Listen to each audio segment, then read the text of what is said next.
Good morning guys, mga kalingap kapatid.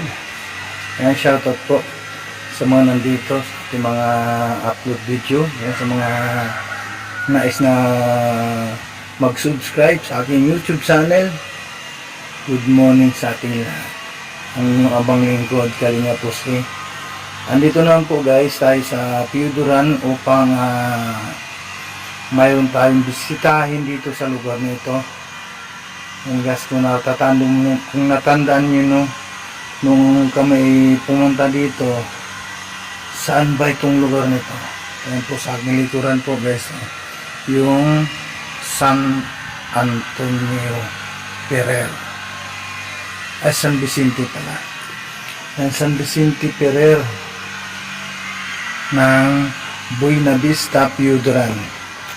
At mayroon tayong pupuntahan dito para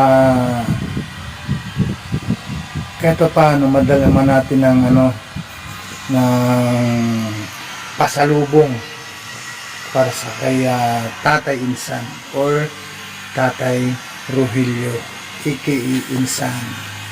Ano po guys, para malaman natin, pero bago po tayo didiretso doon puntahan muna natin sa likod ang kanyang tinutulugan sa bahay nito. Para malaman natin kung ano ang ginagawa ni Tatay Insan ito po sa kanyang tahanan.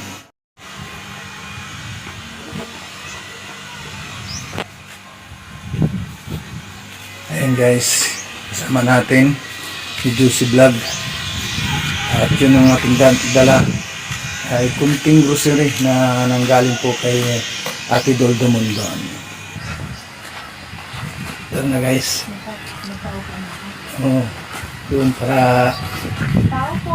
hindi doon siya sa likod.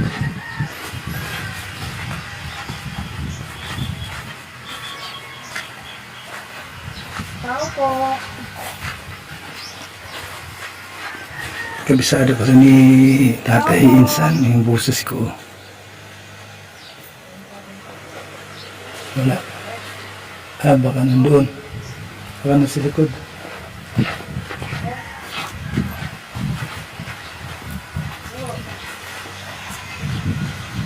Tao po. Wala tayong tao.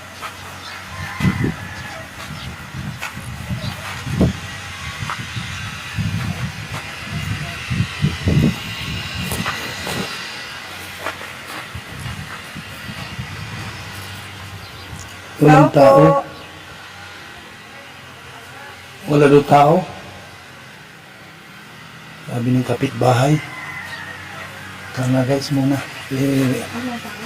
Wala daw. Wala daw. O sabi dito, narinig ko yung kapitbahay dito.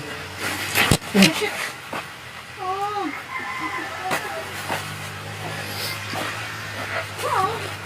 Yan sa tindahan. Sabi wala daw tao dyan. Wala. Ah, Sa munisipyo. nag.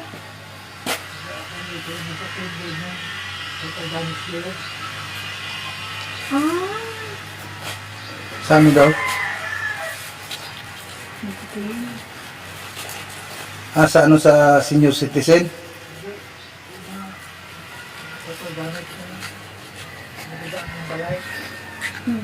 Totally damaged. Ay, nakaibasinda? Buti naman nakasama.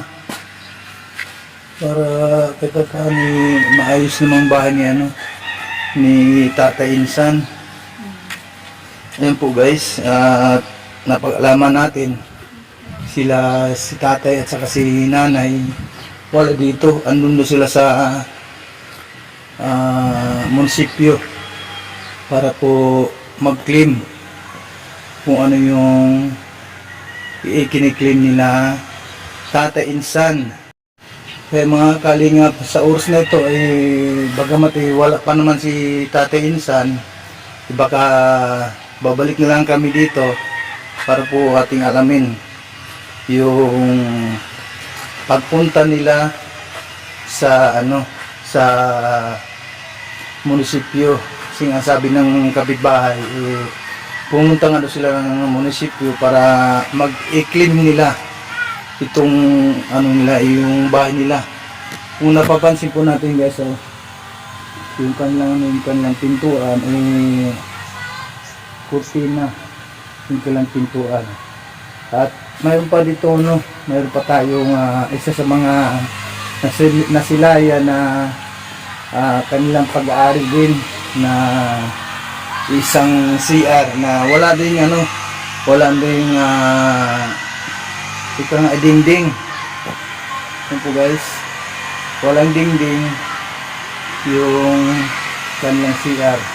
At yun po ay dahil po nung bagyong uwan na nangyari po yun. Yung kanilang CR ay tinanggalan ng dingding at pinto. At yun po, sa oras na ito ay bagamat wala sila tatay, insan, siguro naman po at nalaman po natin na sila mag-asawa ay pumunta nga sila ng munisipyo. Ayan ito nakan ng kahoy ay kawayan yung pinto nila. At ito naman po sa likod, kung inyo napapansin po mga kalingap, itong bahay ni tatay, dito po natutulog siya, si Tatay Insan sa likod. Kasi nga po ay siyempre bilang lalaki at mayroong kapansanan, itong si Tatay Insan minabuti niya sa likod na lang muna matulog, at wala po siyang kasama na natulog dito. Ayan po guys,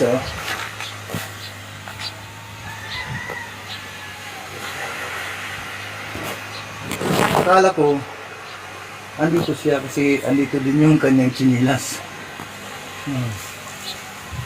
Andito yung kanyang chinilas, wala naman siya dito. Ito yung tulugan. Po. Ayan ito yung tulugan ni Tatay Insan, aka Rogelio. Ito. May kulambo dito. At mayroon pang dito, may thermos, may tubig, may baso. Yung kumbaga ay ibinikod lang si Tata Insan dito na matulog, para po kasi nga iniisip ni tatay, mga kalinga pa kapatid, lalaki siya, baka mamaya may kasama din siya mga apo na dalawa, kaya minabuti ni tatay na bumukod muna siya ng tulugan kasi nga hindi po siya nakakita. Yan po, tabing dagat lang ito yung bahay po ni Tatay Insan.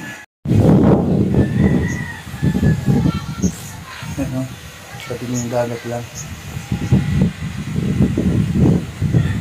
So paano po guys, mga kalingap, siguro sa mga pagbalik na lang namin dito kasi meron pa kaming pupuntahan sa bayan na ating mga na-scout din, at yun po ay kasama din natin si Josie Vlog. Hanta na po guys, mga kalay mga kapatid.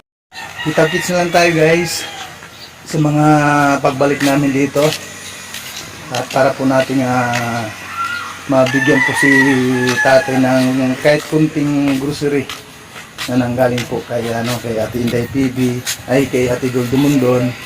Kaya siyempre shoutout po natin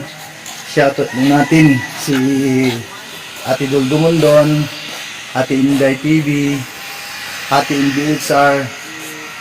Shoutout po sa inyo lahat. Kay Kuya Bal Santos Matubang, Ate Dan Kalinga Prab. Yan, maraming salamat po sa inyong pagantabay sa aming mga update dito po sa lugar ng Pio Duran, Albay. Bye bye. Kita-kits naman tayo sa susunod na mga araw sa pagbalik namin dito.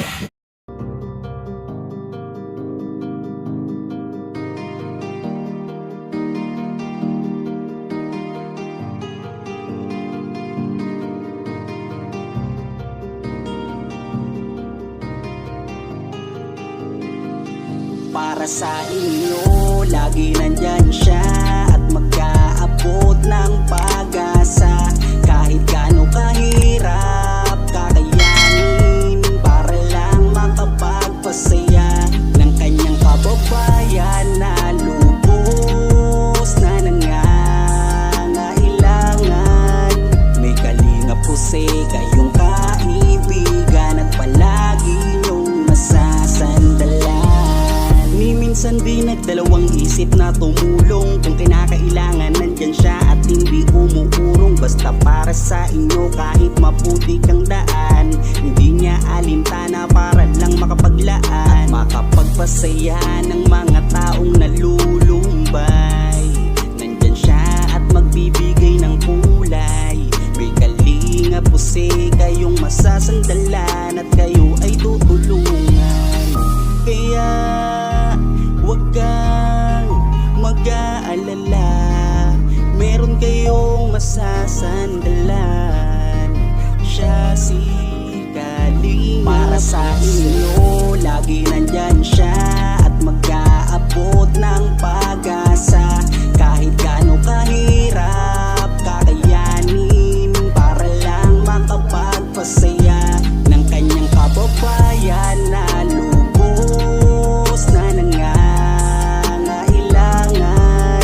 May kalinga po kayong kaibigan at palagi niyong masasandalan. Isa ka sa ginawang instrumento ng ating Panginoon upang tumulong sa mga taong nangangailangan. Di ka napagod at di mo sila sinukuan. Salamat sa lahat ng sakripisyo mo.